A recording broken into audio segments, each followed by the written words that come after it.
রমজান মাসে কাবাব খেতে চান? তবে চলুন আজকে কলকাতার একটি ভালো কাবাবের দোকানের কথা বলি। পার্ক সার্কাসের 4 নম্বর ব্রিজের কাছে আছে মোহাম্মদ শামীম পেয়ারে কাবাবস। 1969 এই দোকানটি শুরু হয়। এখানকার সিগনেচার ডিশ হচ্ছে চিকেন পেয়ারে কাবাব এবং মাটন পেয়ারে কাবাব। এখানকার পেয়ারে কাবাবগুলো বাটার, ঘি বা দই দিয়ে টস করে দেওয়া হয় না, তাই অরিজিনাল টেস্টটা আপনারা পাবেন। মাটন পেয়ারে কাবাবগুলো অসাধারণ ছিল, বেশ জুসি এবং টেন্ডার ছিল। অনেক কম দোকানেই মাটন পেয়ারে কাবাব পাওয়া যায়, তাই এখানে এলে এই আইটেমটা অবশ্যই ট্রাই করবেন। এরপরে খেলাম ফিশ বাংড়া কাবাব।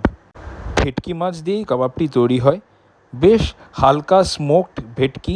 আমার খেতে দারুণ লেগেছে, এটা আপনারা এখানে গেলে অবশ্যই ট্রাই করবেন। এরপর ট্রাই করলাম এখানকার মাটন গালোটি কাবাব। এখানে চিকেন গালোটি কাবাবও পাওয়া যায়, তবে মাটনের টেস্ট অনেক বেশি ভালো। তবে গালোটি কাবাব খেতে গেলে আপনাদের একটু তাড়াতাড়ি আসতে হবে। মাটন গালোটিটা বেশ টেন্ডার এবং জুসি ছিল, এক কথায় সত্যি খুব ভালো টেস্ট ছিল। এবং কলকাতার অনেক বড় বড় দোকানও এত ভালো গালোটি কাবাব বানাতে পারে না। এখানে আরও অনেক রকম কাবাব আছে, আপনারা এই দোকানে যান, এখানের বিভিন্ন কাবাব ট্রাই করুন এবং কমেন্টে জানান যে অন্য কাবাবগুলো আপনাদের খেতে কেমন লেগেছে।